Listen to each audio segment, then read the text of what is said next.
Hello and welcome to Health Professional Radio. I'm your host, Neal Howard. Thank you so much for joining us today. We've been hearing in the news a lot about the legalization of marijuana. Washington state, the nation's capital, has now legalized marijuana. But according to surveys, the potency of marijuana has increased steadily. In 2009, THC concentrations in marijuana averaged close to 10% compared to around 4% in the 1980s. Our guest in studio today is Dr. Ed Gogek. He's a psychiatrist who works with addicts and alcoholics in a number of scenarios, jails, prisons, and also in homeless clinics. He's also the author of Marijuana Debunked, a handbook for parents, pundits, and politicians who want to know the case against legalization. And he's here in studio today with us to discuss some of the marijuana laws, whether or not marijuana actually has any medical benefits, and the problems with these medical marijuana laws. How are you doing today, Dr. Gogek? Hi, Neal. It's good to be here. Thank you so much. As the author of Marijuana Debunked, why should we not legalize marijuana? I mean, the nation's capital has legalized marijuana. Right. The main reason simply is teenage use. What we know is that it's really harmful to the teenage brain, which is still developing. There's a lot of research that's come out lately. And people who smoke pot as teenagers, I mean, the biggest study is that the heavy users actually lower their IQ. People who smoke heavily as a teenager and continue to smoke, actually, even if they quit as adults, they do not return to normal. And their IQ can drop as much as 8 points. 8 points. And 8 points is a lot. I mean, that's the difference between a white-collar job and a food service job, between getting into a really good school or struggling in school. It's a very big difference. Now, above and beyond that, when we're talking about this drop in IQ among teenagers, I mean, when you're a teenager, that most important thing is that driver's license. You know, everybody says, well, driving while high isn't nearly as dangerous as driving under the influence of alcohol. Is that another piece of misinformation that we've been fed? Well, that's like saying getting kicked in the hind end isn't as bad as being poked in the eye with a stick, and that might be true. It's still harmful. Yeah. In the state of Washington, the year that they legalized marijuana, the number of traffic fatalities where the driver tested positive for THC doubled. It's really pretty significant. That's probably the best research out of Dalhousie. They did a big meta-analysis, and they looked at the best studies on driving, and they found that people who drive stoned have about twice the rate of a serious or fatal accident. Is this the same reason that you would be more prone to have an accident under the influence of alcohol? We're talking motor skills and perception? It's different. The worst ones are the people who drink and smoke pot at the same time, and a lot of people do that because they affect the person in different ways. You know, and the marijuana users are in such denial about this. You look on the internet, and there's all these people saying that they're safer drivers, they drive slowly, they insist that the research isn't true, they cherry pick certain studies, and most teenagers who smoke marijuana believe that they drive just as safely or safer. And the research says that is absolutely not true. It's already bad enough teenagers think they can drive better than adults just because they're teenagers, you know, and you add marijuana to the mix and you've got this huge false sense of driving expertise.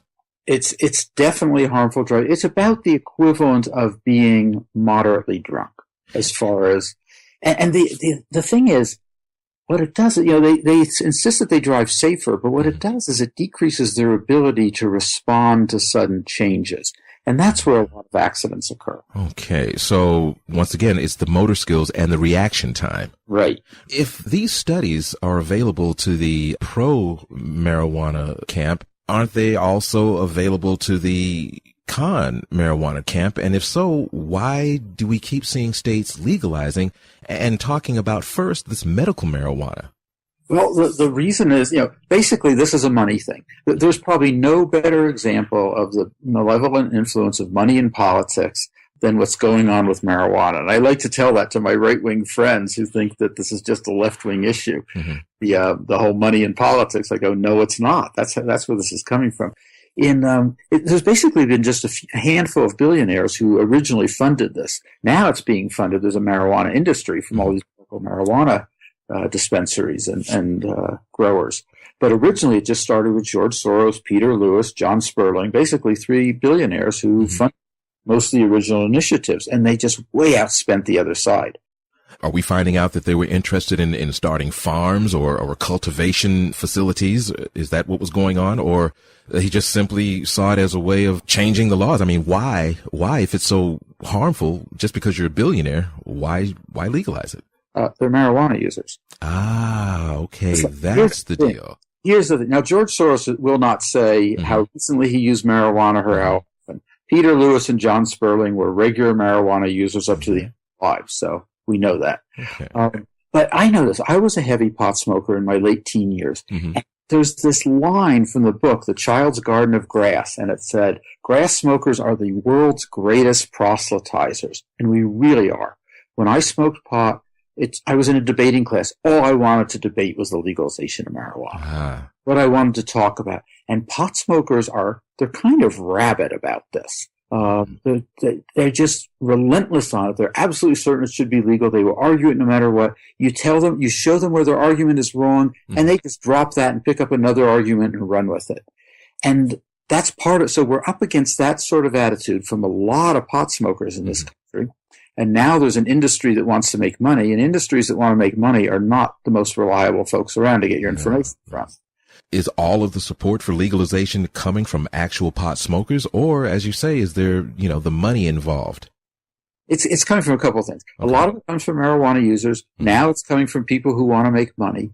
It's become a huge liberal cause. I'm actually a liberal Democrat, and I've been going around speaking to Democratic groups, and the hostility is just amazing. And it's also a big libertarian cause. Not all libertarians. A lot of libertarians think the idea is crazy, but there's quite a few libertarians who just, it's their ideological belief that drugs are an adult choice, even though most people start as a teenager. They stick with that one. So there's a lot of things coming together on this, but it's not coming.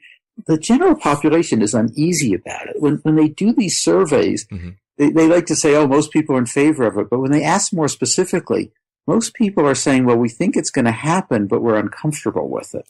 So we're just, we don't see any way to avoid the flow, so we're just going to go with it. Now, you're the author of the book Marijuana Debunked, a handbook for parents, pundits, and politicians who want to know the case against legalization.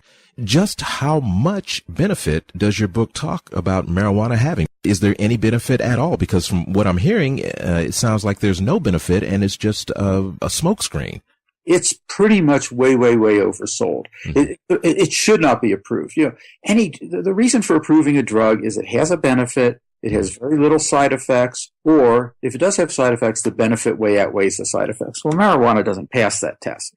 Most of the things it's been sold for benefit are oversold. So, for example, they pushed glaucoma for the longest time based on very preliminary research that showed, yes, marijuana does lower intraocular pressure. Okay. What they've since found is that it lowers it very briefly and then it spikes back up. And so ophthalmologists are now saying, no, this is probably a harmful drug. People with glaucoma absolutely should not use it. They're still writing it into laws. Pennsylvania right now is fighting over a law, and they've got it at glaucoma as an indication, even though the ophthalmologists are telling their patients not to use it. The big one now is PTSD. And there's an addiction psychiatrist did some research that just got published. And what he found is that marijuana makes PTSD worse. There is no evidence that it helps PTSD.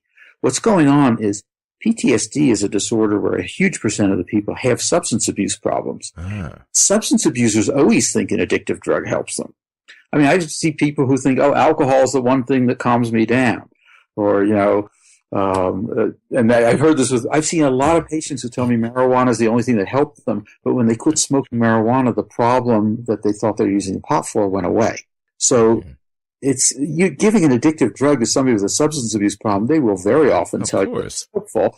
When, what the research on PTSD shows is that it increases violence and it increases the PTSD symptoms. So, and all these places are approving it for PTSD. And it's, in Arizona, they just approved it for PTSD. The research says it's harmful. They shouldn't do it. Now, Dr. Gogek, as we wrap up this segment, why don't you tell our listeners, give them something very powerful yet brief that they can transmit to one of their patients or the parent of a teenage patient or anyone who's considering whether or not they're going to be a user, whether or not they're going to be on board as far as legalization is concerned, especially when it comes to the importance of the effects on the teenage brain? I've talked about that a lot. I mean, you want to encourage individuals not to use it, but overwhelmingly, legalization is going to increase use. I mean, every time we've legalized any drug, it does increase use. And, we found the countries in Europe where it's decriminalized all have much higher rates of teenage use. That's why I say, legalization is a public health issue. And fortunately, some of the medical groups, the pediatricians, the child psychiatrists, the addiction doctors have spoken out against this. Mm-hmm. The main thing medical people should really be doing is speaking out a bit more publicly and saying that we are against legalization. Because, this whole medical marijuana thing, it was invented by the marijuana lobby. Doctors never asked for it. Yeah. Patient groups never asked for it. That's not who it came from. And the thing is, when we've been fighting the medical marijuana things, the physician groups have not been speaking out against it. And it is probably the most important prevention you can do is to prevent these laws from happening. Because once you have these laws, use goes up. You've been listening to Health Professional Radio. I'm your host, Neal Howard. We've been in studio today talking with psychiatrist Dr. Ed Gogek. He's worked with addicts and alcoholics in jails, prisons, and homeless clinics. And he's also the author of Marijuana Debunked, a handbook for parents, pundits, and politicians who want to know the case against legalization. And we've been here talking about whether or not medical marijuana actually has any medical benefit. It's been great having you here with us today, Doctor. Thank you. Thank you so much. Transcripts and audio of this program are available at healthprofessionalradio.com.au and also at hpr.fm, and you can subscribe to our podcast on iTunes.